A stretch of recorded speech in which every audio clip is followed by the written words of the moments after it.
Number 6, there is a world within, a world of thought and feeling and power, of light and life and beauty, and although invisible, its forces are mighty. So இது வந்து உங்களுக்குள்ள ஒரு உலகம் இருக்கிறது. இது வந்து 7 ஹெர்மெட்டிக் பிரின்சிபலில் வந்து அந்த எமரால்ட் டேப்லெட்டில் வந்து பார்த்திங்கன்னா 7 விதிகளில் ஒரு விதி வந்து இதைத்தான் சொல்லுது. அந்த விதியை தான் அவர் இந்த மாதிரி எக்ஸ்பிளைன் பண்ணுறாரு. என்ன அப்படின்னா, ஆஸ் above so below, உள்ளுக்குள்ளே என்ன இருக்கோ அதுதான் வந்து வெளியே இருக்குது. அண்டத்தில் இருக்கிறது பிண்டத்தில் இருக்குது. அதே மாதிரி வந்து உங்களுக்குள்ளே என்ன இருக்குதோ அதுதான் வந்து வெளியே இருக்குது அப்படிங்கிற அந்த விதியோட ஒரு எக்ஸ்ப்ளனேஷன் தான் இப்போ நம்ம இந்த வீடியோவில் பார்க்க போகிறது. ரொம்ப முக்கியமான ஒரு கருத்தும் கூட, ஆழமான ஒரு விஷயமும் கூட. உங்களுடைய வாழ்க்கையை டெவலப் பண்ணணும் அப்படின்னா உங்களுக்குள்ளே என்ன இருக்குது, அதை எப்படி மாற்றணும் அப்படிங்கிறத தெரிஞ்சுக்கிறது அவசியமானது, முக்கியமானது. A world of thought and feeling and power, உங்களுக்குள்ளே இருக்கக்கூடிய அந்த உலகம் எப்படிப்பட்டது, எதனால் உருவாக்கப்பட்டு இருக்கிறது அப்படின்னு வந்து பார்த்தீங்கன்னா, அந்த உலகம் எப்படிப்பட்டதுன்னா, a world of thought, எண்ணங்கள், உணர்வுகள், உணர்ச்சிகள், அதுக்கப்புறம் வந்து சக்தி, இந்த விஷயங்கள் மூலமாக உருவாக்கப்பட்டிருக்கிறது அந்த உலகம் அப்படின்னு சொல்கிறாரு. அது மட்டும் இல்லை, of light and life and beauty, வெளிச்சம், வாழ்க்கை மற்றும் அழகு, இந்த விஷயங்கள்னாலையும் அந்த உலகம் அப்படிங்கிறது வந்து கட்டமைக்கப்பட்டு இருக்கிறது. இதெல்லாம் உங்களுக்குள்ளே இருக்குது அப்படின்னு முதல்ல நீங்கள் தெரிஞ்சுக்கணும். நம்ம மேலே பார்த்தோம், உங்களுக்குள்ளே ஒரு ஆற்றல் இருக்குது, சக்தி இருக்குது, அதை தெரிஞ்சுக்கிட்டால் மட்டும்தான் வெளிப்படுத்த முடியும்னு சொல்லி பார்த்தோம். இந்த வீடியோவில் வந்து அந்த விஷயம் என்னன்னு வந்து பார்க்குறோம். என்னென்னா, ஆஃப் லைட், அந்த உலகம் வெளிச்சம் அப்படிங்கிற விஷயம் அந்த உலகத்தில் இருக்குது. வெளிச்சம்ங்கிறது என்ன அப்படின்னா, நம்ம எல்லாருக்குமே தெரியும், வெளிச்சம், லைட் அப்படிங்கிறத வந்து பாசிட்டிவான விஷயத்துக்கு வந்து சிம்பாலிக்காக வந்து அதை சொல்ல முடியும். ஒப்பீடாக நேர்மறையான விஷயம், நல்ல விஷயம் அப்படிங்கிறதுக்கு வந்து சொல்ல முடியும். இந்த வெளிச்சம் அப்படிங்கிறதுக்கு ஒரு தன்மை இருக்குது. எல்லாத்தையும் வெளிச்சம் போட்டு காட்டும். உங்களுடைய வாழ்க்கை அப்படிங்கிறத வந்து நீங்கள் முன்னேறணும் அப்படின்னா, நான் எங்கே போயிட்டுருக்கிறேன், நான் இப்போ எங்கே இருக்கிறேன் அப்படின்னு நீங்கள் பார்க்கும்போது உங்களுக்கு தெரிஞ்சாதான் என்ன பண்ண முடியும், மேலும் பயணிக்க முடியும், மேலும் போக முடியும். அப்போ அதுக்கு வந்து வெளிச்சம் அப்படிங்கிறது வந்து அவசியமான ஒன்றாக இருக்கிறது. இந்த வெளிச்சம் அப்படிங்கிறது வந்து எல்லாத்தையும் வெளிச்சம் போட்டு காட்டும் அப்படின்னு நான் சொன்னேன். இதோட அர்த்தம் என்ன அப்படின்னா, அவங்களுக்குள்ளே வந்து ஒரு விஷனை வந்து கிரியேட் பண்ணும் அப்படின்னு அர்த்தம். கண்ணு தெரியாதவங்களெல்லாம் நீங்கள் பார்த்துருக்கலாம். அவங்க வந்து பயணம் பண்ணிகிட்டே இருப்பாங்க, நடந்து போவாங்க. எப்படி அவங்களால நடக்க முடியுது? அவங்களுக்கு வந்து கண்கள் அப்படிங்கிற அந்த ஒரு பொறி தான் இல்லை, அந்த ஒரு சென்ஸ் இல்லை. ஆனால் அவங்களுக்குள்ளே வந்து பார்த்திங்கன்னா விஷன் இருக்குது. அதனால தான் அவங்க போயிட்டுருக்குறாங்க. அவங்களுடைய மற்ற சென்சஸ் மூலமாக, மற்ற பொறிகள் மூலமாக, தொடு உணர்தல் மூலமாக, அல்லது அவங்க வந்து அந்த ஸ்டிக்கை வச்சு இது பண்ணுறது மூலமாக, அதுக்கப்புறம் அவங்களுடைய காதுகளை பயன்படுத்தி சப்தத்தை கேட்பதன் மூலமாக அவங்களுடைய மைண்டு வந்து, மனம் என்ன பண்ணுது அப்படின்னா, இது வந்து இப்படி தான் இருக்க போகுது, முன்னாடி ஒரு தடை இருக்குது, அல்லது லெஃப்ட் எடுக்கணும், ரைட் எடுக்கணும், இது இப்படி போகணும், அப்படி போகணும் அப்படின்னு சொல்லிட்டு ஒரு விஷனை வந்து க்ரியேட் பண்ணுது. ஸோ அந்த விஷன் இல்லாதவங்க வந்து பார்த்திங்கன்னா எங்கேயுமே போக முடியாது. ஒருத்தருடைய வாழ்க்கையில் வந்து அதே மாதிரி இருந்துகிட்ருக்குறாங்க, அதே மாதிரி வாழ்ந்துட்டுருக்குறாங்க அப்படின்னா அவங்களுக்கு விஷன் இல்லைன்னு அர்த்தம். அதனால தான் விஷன் அவ்வளோ முக்கியம் அப்படின்னு சொல்லிட்டு விஷனை பற்றி எல்லாருமே அதிகமான ஒரு முக்கியத்துவம் கொடுத்து கொண்டு பேசி கொண்டு இருப்பது. ஒரு மனிதனுடைய வாழ்க்கைக்கு அந்த அகக்காட்சி அப்படிங்கிறது ரொம்ப முக்கியமானது. ஒரு மனிதனுக்கு வந்து பார்த்திங்கன்னா 2 வகையான காட்சிகள் இருக்கிறது. ஒன்று வந்து காட்சி, இன்னொன்று வந்து அகக்காட்சி. அதுதான் இப்போ விஷன்னு பார்த்தது. காட்சிங்கிறது நம்ம கண்களை வச்சு பார்க்கக்கூடிய, இந்த வீடியோ பார்த்துட்டு இருக்கிறீங்க, அது வந்து காட்சி. ஆனால் இந்த வீடியோவை பார்க்கும்போது உங்களுக்குள்ள இந்த வீடியோவோட இதில் சொல்லப்பட்டிருக்கிற கருத்துகள் உங்களுக்குள்ள ஏதோ ஒரு விஷயத்தை வந்து பல்பு போட்டு பல்ப் எரியுது, இல்லை ஏதோ ஒரு விஷயம் டால் அடிக்குது, ஏதோ ஒரு விஷயம் உங்களுக்கு வந்து தெரியுது, உங்களை எதிர்காலத்துக்கு இந்த விஷயத்தை அப்ளை பண்ணக்கூடிய ஏதோ ஒரு மெத்தடு வந்து உங்களுக்கு புரிஞ்சிருச்சு அப்படின்னா அதுக்கு பேர் வந்து அகக்காட்சி என்று பொருள். அதுக்கு பேர் தான் வந்து விஷன். ஸோ விஷனை பற்றி நிறையா சொல்லியாச்சு. அவங்களுடைய எதிர்காலத்தை குறித்து இப்பொழுதே வந்து இருக்கக்கூடிய விஷயங்கள் எல்லாத்தையும் வச்சு உங்களால் கணிச்சு தீர்க்கமாக பார்க்க முடிந்தால் அந்த பார்வைக்கு பேர் தான் அகக்காட்சி. அதுக்கு பேர் தான் வந்து விஷன் அப்படிங்கிறது. அப்துல் கலாம் ஐயா வந்து அதிகமாக விஷனை பற்றி அதிகப்படியாக சொல்கிறதுக்கு முக்கியமான காரணம்னா இதுதான். ஸோ அந்த உலகம் light and life and beauty, அழகு மற்றும் வாழ்க்கை அப்படிங்கிற விஷயத்தினால அந்த உலகத்தை எல்லாம் இருக்குது அப்படின்னு சொல்கிறாரு. வாழ்க்கை அப்படிங்கிற ஒரு அடிப்படையை வந்து என்னுடைய ஒரு கண்ணோட்டத்தை நான் வந்து சொல்கிறேன். வாழ்க்கை என்பது என்ன அப்படின்னு வந்து பார்த்தீங்கன்னா, வாழ்வது அப்படிங்கிறது தான் வந்து வாழ்க்கை.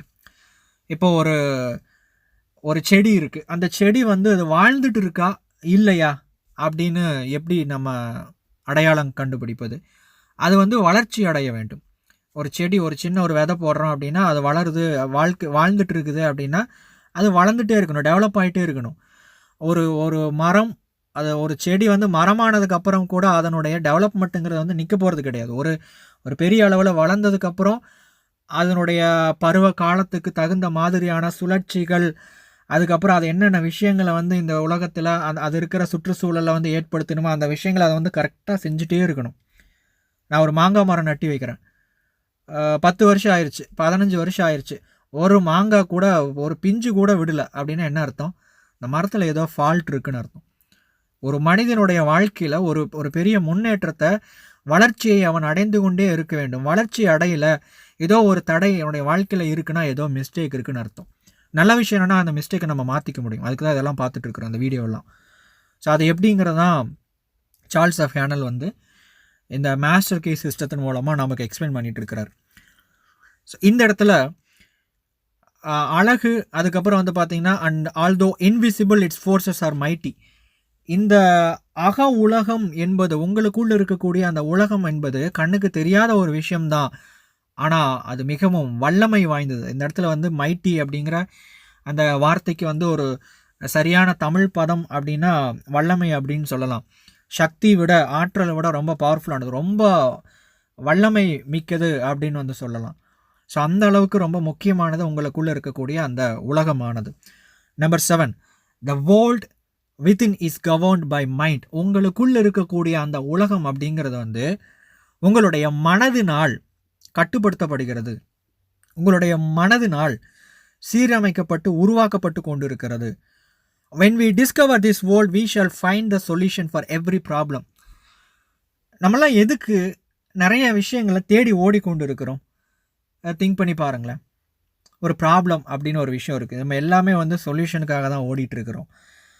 பணம் வேணுமா? ஸோ பணத்துக்கான சொல்யூஷன் என்ன? அமைதி வேணுமா? அமைதிக்கான சொல்யூஷன் என்ன? ஆரோக்கியம் வேண்டுமா? ஆரோக்கியத்துக்கான சொல்யூஷன் என்ன? ஸோ ப்ராப்ளம் அப்படிங்கிற ஒரு விஷயம் ஆட்டோமேட்டிக்காக உருவாகிட்டே இருக்குது. அதற்கான ஒரு சொல்யூஷனை வந்து நம்ம வந்து ஏதோ ஒரு வகையில் வந்து தேடிட்டு இருக்கிறோம். இப்போ நீங்கள் இந்த வீடியோ பார்த்துட்டு இருக்கிறீங்க அப்படின்னா கூட அது ஏதோ ஒரு சொல்யூஷனை வந்து மையமாக வச்சு தான், அதை தேடிக்கிட்டு தான் நீங்கள் பார்த்துட்டு இருக்கிறீங்க அப்படின்னு அர்த்தம். when we discover this world we shall find the solution for every problem. இந்த உலகத்தை நாம் கண்டுகொண்டால் நம்ம வந்து நமக்கு இருக்கிற எல்லா பிரச்சனைகளுக்கான தீர்வுகளையும் நாம் கண்டடைவோம், நாம் கண்டுகொள்ளலாம். the cause of every effect. again இந்த இடத்துல இன்னொரு தியரி, இன்னொரு விதி, இன்னொரு கொள்கையை வந்து இங்கே சொல்கிறாரு, காஸ் அண்ட் எஃபெக்ட். ஸோ அந்த காஸ் அண்ட் எஃபெக்ட் அப்படிங்கிறத வந்து இந்த உலகத்தில் நடந்துட்டு இருக்கிற எந்த ஒரு விஷயமே வந்து பார்த்திங்கன்னா எதேர்ச்சியாக நடக்கிற ஒரு விஷயம் கிடையாது. ஒவ்வொரு விஷயத்துக்கும் வந்து பார்த்திங்கன்னா ஒரு காசு இருக்குது, ஒரு காரணம் இருக்குது. ஒரு ஒரு ஒரு எஃபெக்ட் நடக்குது அப்படின்னா அதுக்கு வந்து ஒரு காசு இருக்குது, ஒரு காரணம் இருக்குது அப்படின்னு அர்த்தம். அப்போது இந்த காரணங்கள் எல்லாம் எங்கே இருக்குது அப்படின்னு வந்து பார்த்திங்கன்னா உங்களுக்குள்ள இருக்கிற அந்த உலகத்தில் அது உருவாக்கப்படுது, புற உலகத்தில் அது வெளிப்படுது.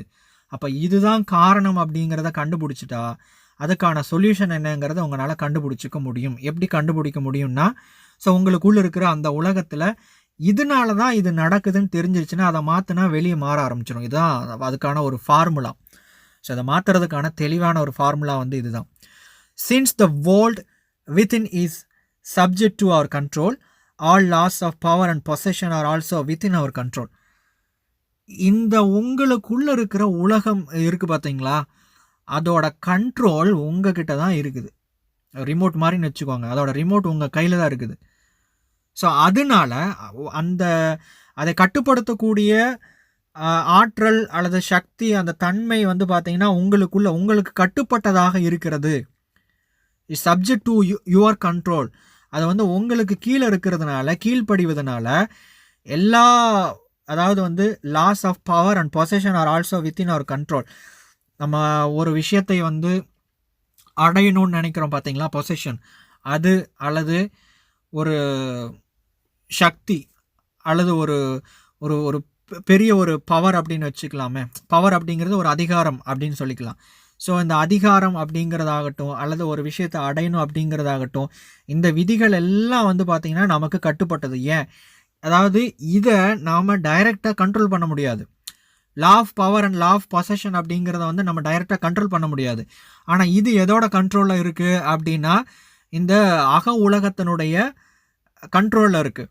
ஸோ அந்த அக உலகத்தில் வந்து பார்த்திங்கன்னா எல்லாத்துக்கும் சொல்யூஷன் இருக்குது. அந்த சொல்யூஷன் என்ன அப்படின்னா இதனால தான் எல்லாம் நடந்துட்டு இருக்குது அப்படி, இது பின்னாடி அந்த கான்செப்ட் எல்லாமே வரும். ஸோ அப்போ அதில் மாற்றம் கொண்டு வந்தால் எல்லாம் மாறிடும். அப்போ டைரெக்டாக நம்ம ஒரு விஷயத்தில் கை வைக்க முடியாது. ஆனால் அதுக்கு எது காரணமாக இருக்கிறதோ அதை மாற்றிட்டா இது மாறிடும். இதுதான் அந்த ஒரு ஒரு ஒரு விஷயமும் கூட. The world with number 8, the world without is a reflection of the world within. உங்களுடைய புற உலகம் அப்படிங்கிறது உங்களுடைய அக உலகத்தின் பிரதிபலிப்பு. கண்ணாடி, ஒரு கண்ணாடி வச்சுக்கோங்க. இதை நான் இன்னொரு விதத்தில் சொன்னால் இந்த பக்கத்தில் இருக்கிற இன்னொரு விஷயத்தை ஆட் பண்ணிக்கலாம். What appears without is what has been found within. எதெல்லாம் இப்போ இருக்கோ, எதெல்லாம் தெரியுதோ, எதெல்லாம் வந்திருக்கோ, எதெல்லாம் நடந்திருக்கோ அது எல்லாம் உள்ளுக்குள்ளே இருந்து தான் வந்திருக்குது. உள்ளுக்குள்ளே இருந்ததுனால தான் அது வெளிப்பட்டிருக்கிறது அப்படின்னு சொல்கிறாரு. இதெல்லாம் கண்ணாடின்னு வச்சுக்கோங்க. உங்களுடைய இப்போதைய வாழ்ந்து கொண்டிருக்கிற வாழ்க்கை, இப்போது நீங்கள் அனுபவித்து கொண்டு இருக்கிற சூழல் அல்லது நீங்கள் அனுபவிச்சுட்டு இருக்கிற விஷயங்கள், அந்த அனுபவங்கள், எக்ஸ்பீரியன்ஸ் எது வேணால் எடுத்துக்கோங்க. உங்களுடைய வாழ்க்கை தரம், உங்களுடைய கல்வி அல்லது உங்களுடைய சம்பளம், வருமானம் எல்லாம் போட்டுக்கோங்க. இது எல்லாம் ஒரு ரிஃப்ளெக்ஷன் மட்டும்தான். இது எல்லாம் ரிஃப்ளெக்ஷன் மட்டும்தான். நம்ம எங்கே கை வச்சு மாற்றணும்னு நினச்சிட்டு இருக்கிறோம் வெளியே. சம்பளத்தை உயர்த்தணும், வருமானத்தை இன்க்ரீஸ் பண்ணணும், அதுக்கு என்ன பண்ணலாம், வெளியே இதை பண்ணலாம், இது பண்ணலாம், இது பண்ணலாம், என்னென்னமோ விஷயங்களை மாற்றுறதுக்கு முயற்சி பண்ணிகிட்டு இருக்கிறோம். ஆனால் இது எங்கிருந்து வந்துச்சு, இதனுடைய காசு என்ன, இதெல்லாம் எஃபெக்ட். வெளியே இருக்கக்கூடிய அத்தனை விஷயங்களும் எஃபெக்ட். இதுதான் இதோட முக்கியமாக நீங்கள் இந்த பகுதியில் புரிஞ்சிக்க வேண்டிய விஷயம்.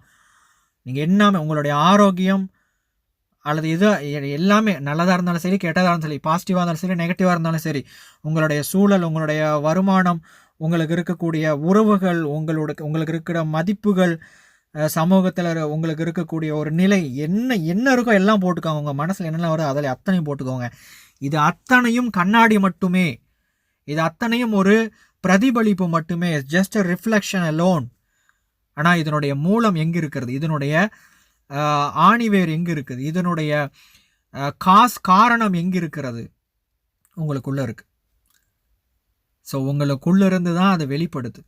ஒருத்தருடைய பிஸ்னஸ் அப்படிங்கிறது, ஒருத்தருடைய ஜாப் அப்படிங்கிறது, ஒருத்தருடைய எஜுகேஷன் அப்படிங்கிறது, ஒருத்தருடைய வாழ்க்கை அப்படிங்கிறது, ஒருத்தருடைய சூழல் அப்படிங்கிறது, ஒருத்தருடைய ஆரோக்கியம் அப்படிங்கிறது அத்தனையும் அவங்களுக்குள்ளே இருக்கக்கூடிய விஷயத்தினுடைய வெளிப்பாடு தான்.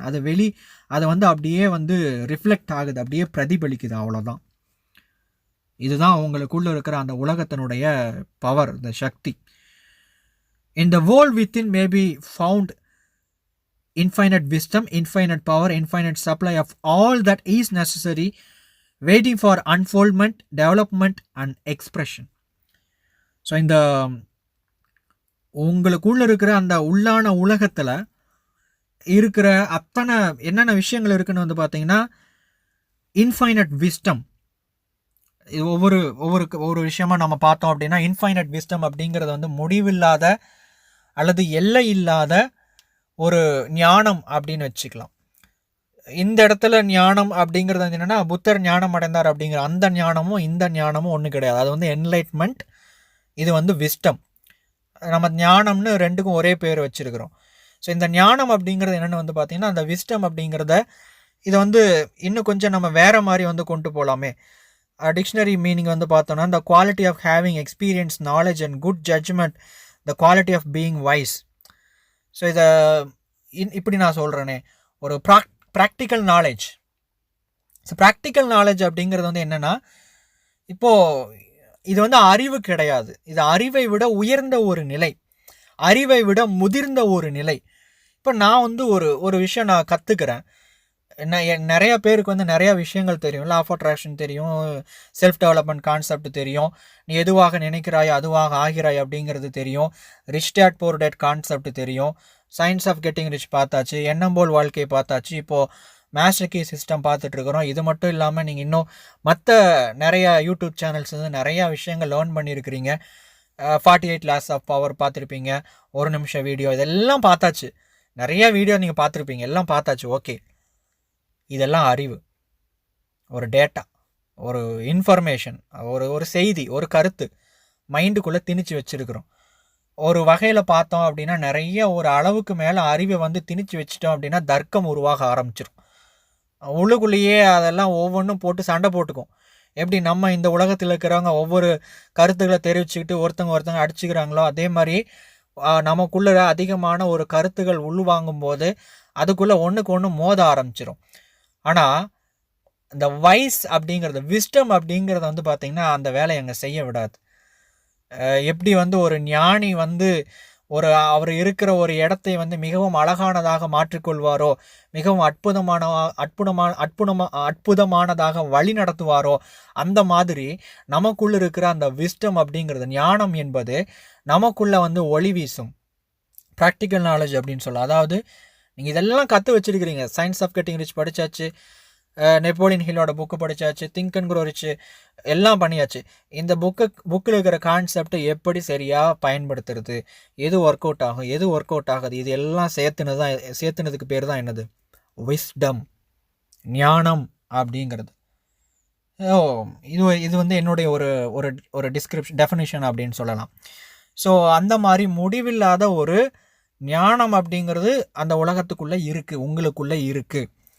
இன்ஃபைனட் பவர், ஒரு எல்லை இல்லாத மிகப்பெரிய சக்தி உங்களுக்குள்ளாக இருக்கிறது. ஸோ இதில் வந்து பார்த்திங்கன்னா நமக்குள்ளே இருக்கிற அந்த சக்தி அப்படிங்கிறது வந்து என்ன அப்படின்னா, இது வந்து ஒரு ஆற்றலுக்கான ஒரு மூலப்பொருள்னு எடுத்துக்கலாமா? இந்த இடத்துல நான் இன்னும் கொஞ்சம் மாற்றி சொல்கிறேன். பவர்னு ஒரு விஷயம் இருக்குது, எனர்ஜின்னு ஒரு விஷயம் இருக்குது. எனர்ஜிக்கும் பவருக்கும் நான் இப்படி சொல்கிறேன், இந்த புத்தகத்துக்கு தகுந்த மாதிரி என்னுடைய கருத்தை கொஞ்சம் கன்வெர்ட் பண்ணி சொல்கிறேன். இப்போ எனர்ஜி, பவர் அப்படின்னு ஒன்று இருக்குது. பவர் அப்படிங்கிறது வந்து பார்த்திங்கன்னா சோர்ஸ், மூலம். இப்போ சூரியன் அப்படிங்கிறது வந்து பவர். அதிலிருந்து வரக்கூடிய வெளிச்சம் மற்றும் அந்த வெப்பம் அப்படிங்கிறத வந்து எனர்ஜின்னு வச்சுக்கோங்க. இது வந்து கூடும் குறையும். ஒரு பேட்ரி இருக்குது, அந்த பேட்ரி வந்து பவர். அந்த பேட்ரியிலேருந்து கரண்ட் வருதுன்னு வச்சுக்கோங்க, அது எனர்ஜின்னு வச்சுக்கோங்க. அது கூடும் குறையும், ரீசார்ஜ் பண்ணால் மறுபடியும் அதிகமாக இருக்கும். பேட்ரியில் அந்த பவர் வந்து குறையும் போது, எனர்ஜி வந்து குறையும் போது அதோட மின்னூட்டம் வந்து பார்த்திங்கன்னா கம்மியாக இருக்கும். இது எல்லாத்துக்கும் தெரிஞ்ச ஒரு விஷயந்தான். அதே மாதிரி உங்களுக்குள்ளே பல்வேறு ஆற்றல்களை உருவாக்கக்கூடிய அந்த மூலமான அந்த சோர்ஸான பவர் இருக்குது. அது வந்து இன்ஃபைனைட், அது வந்து முடிவில்லாதது, அது வந்து எல்லை இல்லாதது, அது வந்து நிலைத்திருக்கக்கூடியது. இதை வச்சு நீங்கள் எதுக்கு வேணால் ஆற்றலை க்ரியேட் பண்ணிக்கலாம், எவ்வளோ தடவை வேணால் சார்ஜ் பண்ணிக்கலாம், எவ்வளோ தடவை வேணும்னாலும் அந்த ஆற்றலை பெருக்கி கொள்ள முடியும், ஆற்றலை அதிகரிக்கவும் முடியும். இதெல்லாம் உங்கள் கையில் இருக்குது, இதெல்லாம் உங்களுடைய உலகத்துக்குள்ளே இருக்குது, அந்த உங்களுக்குள்ளே இருக்கக்கூடிய அந்த உலகத்தில் இருக்கிறது. Infinite supply of all that is necessary, waiting for unfoldment and development and expression. நாம் உங்களுக்குள்ளே இருக்கக்கூடிய என்னென்ன விஷயங்கள் இருக்கோ, நம்ம வளர்ச்சி அடையணும் அப்படின்னு நீங்கள் நினச்சிட்டு இருக்கீங்க, டெவலப்மெண்ட் ஆகணும் அப்படின்னு நினச்சிட்டு இருப்பீங்க. அன்ஃபோல்மெண்ட் அப்படிங்கிறத வந்து ஒரு ஒரு ஒரு ஒரு விஷயத்தை வந்து க்ரியேட் பண்ணணும், எக்ஸ்ப்ரெஸ் பண்ணணும் அப்படின்னு கூட வச்சுக்கலாமே.